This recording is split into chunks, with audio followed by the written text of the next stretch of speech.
خداییش اینطوری بود حال روزم، خداییش حقم اگه بسوزم. منو از دست حرفات خسته کردی، خداییش بد منو وابسته کردی.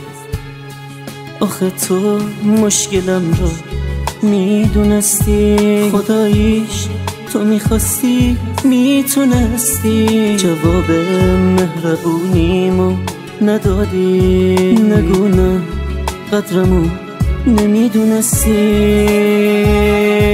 منو از دست حرفات خسته کردی، خداییش بد منو وابسته کردی. جوونیمو ازم راحت رو بودی،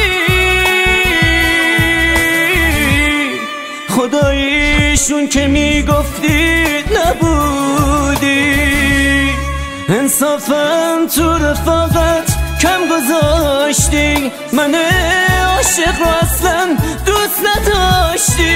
دل تنهام که رسما بود با تو،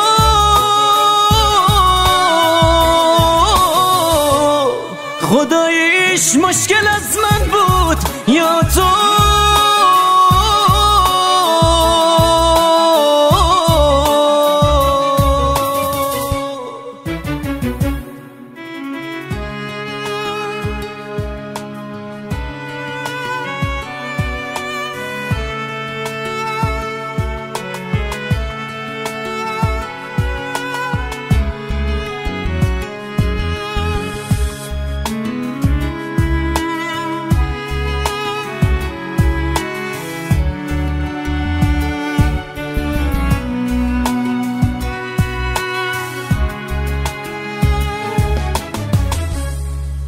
حالا که رفتی و از من جدایی، سوالم اینه حقم بود خدایی؟ خداییش حقم تو اوج دردم پیشم باشی و دنبالت بگردم. به هم عاشق شدن رو یاد دادی، چقدر زود من رو دست آب دادی. خداییش ساده بودم، میدونستم زیادی تو رو سرتر میدونستم.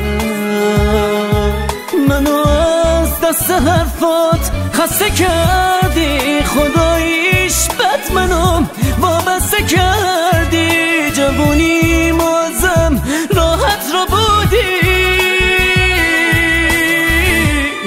خداییشون که میگفتی نبودی.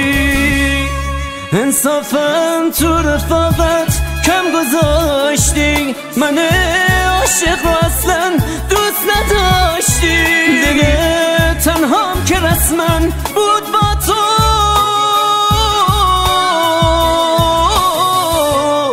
خداییش مشکل از من بود یا تو.